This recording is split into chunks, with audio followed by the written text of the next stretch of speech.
ไขมันพอกตับไม่ใช่เรื่องเล่นๆปล่อยไว้อาจกลายเป็นตับแข็งเช็คอาการคุณเคยเป็นแบบนี้ไหม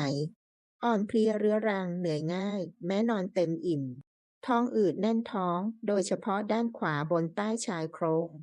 น้ำหนักขึ้นง่ายไขมันสะสมที่พุงลดเท่าไหร่ก็ไม่ลงผิวหมองคล้ำมีจุดด่างดำหรือผิวมันผิดปกติปัสสาวะเข้มอุจจาระสีซีด ระบบขับถ่ายแปรปรวน ถ้าคุณมีอาการเหล่านี้อาจเป็นสัญญาณของไขมันพอกตับแล้ว ไขมันพอกตับคือระเบิดเวลาที่ทำลายสุขภาพเงียบๆถ้าปล่อยไว้ ตับอาจอักเสบกลายเป็นตับแข็งหรือมะเร็งตับได้ในอนาคต อย่ารอให้ป่วยก่อน แล้วค่อยมาดูแล เริ่มดูแลตับตั้งแต่วันนี้ด้วยชาสมุนไพรฟื้นฟูตับ ชาตับดีช่วยขับไขมันส่วนเกินออกจากตับ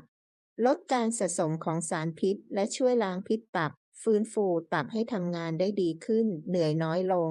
รู้สึกสดชื่นดื่มแค่วันละ1 ซองให้ตับสะอาดและแข็งแรง